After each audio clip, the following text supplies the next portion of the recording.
Now friends, we will start with the next ratio, that is your operating profit ratio. Okay, operating profit ratio, as the name suggests, operating profit divided by net sales multiplied by 100.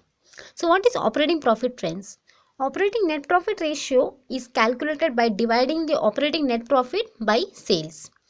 So what does this ratio helps us? This ratio mainly helps in determining the ability of the management, how able a management is in running their business. So operating profit ratio is equal to your operating profit divided by net sales multiplied by your 100.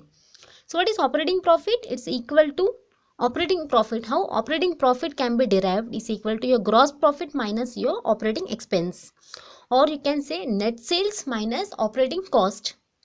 Or there are various formula, whichever in the problem a formula fits, we have to take that respective formula to arrive at a conclusion. So operating profit is also equal to your net sales minus all your cost of goods sold, that is your opening stock, your purchases, your carriage and freight expense, direct expense, your all your operating expense like your office expense, maintenance expense, admin expense, selling distributive expense, etc. Or there are various formula, net profit plus your non-operating income, net profit plus your non-operating expense minus your non-operating income. So higher the ratio, the better it is. The operating profit, higher the ratio, the better it is. Okay. So your operating profit is nothing but higher the ratio, it indicates operational efficiency. Next ratio comes your net profit ratio. So what is, friends, net profit ratio? Just now we studied gross profit. It's similar to net profit ratio. Net profit ratio is equal to your net profit divided by net sales multiplied by 100. So it expresses the relationship between net profit after tax, after deducting tax and sales. So this ratio is nothing but a measure of it measures overall profitability. Net profit is arrived after taking into account both the operating and non-operating items of incomes and expenses. Okay. This ratio also indicates what portion of the net sales is left for the shareholders or owners after all your expenses have been met by a business. So what is a net profit ratio? Net profit is equal to net profit after tax. Normally many people would be confused. Net profit divided by net sales multiplied by 100. So what is your net profit? Is it before tax or after tax? Obviously net profit after tax. What profit you are getting after giving all your expenses, after deducting all your expense, your taxes, your interest, etc. So net profit after tax divided by net sales multiplied by 100. So it is always expressed in percentage. So higher the net profit ratio, higher is the profitability of a respective firm. Okay. Then your next ratio comes your stock turnover ratio, also known as your inventory turnover ratio. So friends, what is stock turnover ratio or what is inventory turnover ratio?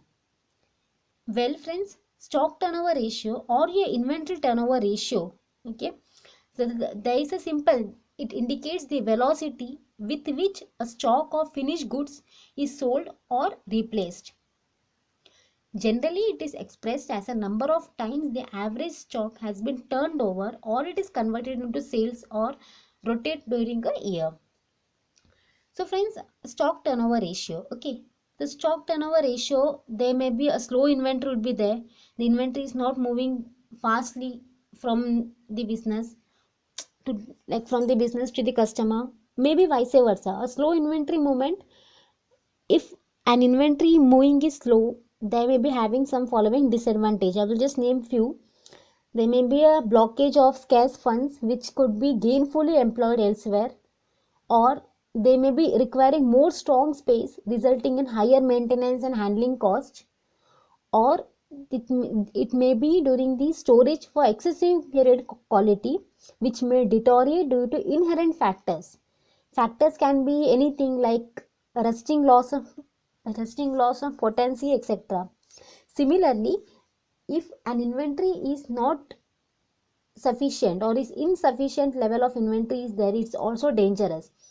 Higher is also dangerous, lower is also dangerous. It should be always at par. So insufficient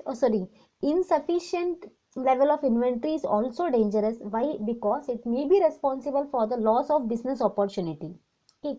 Thus, For each item of stock, minimum, average and maximum level should be fixed carefully. Okay, so what is inventory turnover ratio, stock turnover ratio? Okay, the formula here with is, to calculate this ratio, the formula is your COGS, your cost of goods sold divided by your average inventory. So your cost of goods sold divided by your average inventory, where your cost of goods sold, friends, cost of goods sold, how it will be derived is equal to the same formula, opening stock plus your net purchase plus direct expense minus closing stock, or sales minus gross profit plus gross loss. Any method you go, the answer will be same. And average inventory, that is opening stock plus closing stock divided by 2. However, kindly listen, however, in the absence of the required information, any one of the formula we can take. It may be a substitute formula we can take. The formula is inventory turnover ratio is equal to your net sales divided by average inventory at cost, or you can take as net sales divided by average inventory at selling price, or else you can take as net sales divided by average inventory, whereas the average inventory or stock is equal to your opening stock plus closing divided by 2. Okay, friends, so what does it interpret mainly? So higher turnover is there, suppose. Okay, higher turnover suggests an efficient inventory is being controlled, sound sales is there, trading in quality goods, the reputation in the market is very good of a company, and a better comparative capacity is there. So previously how much the company has been performed, the much better a company has been performing in the future itself, and so on. If a low turnover is there, it suggests or it indicates that the possibility of stock comprising of obsolete items or slow moving products, you can say, or selling is not that good, or selling policy is not proper, like that, or over investment in a specific stock is there, etc. There are many factors, I just named a few.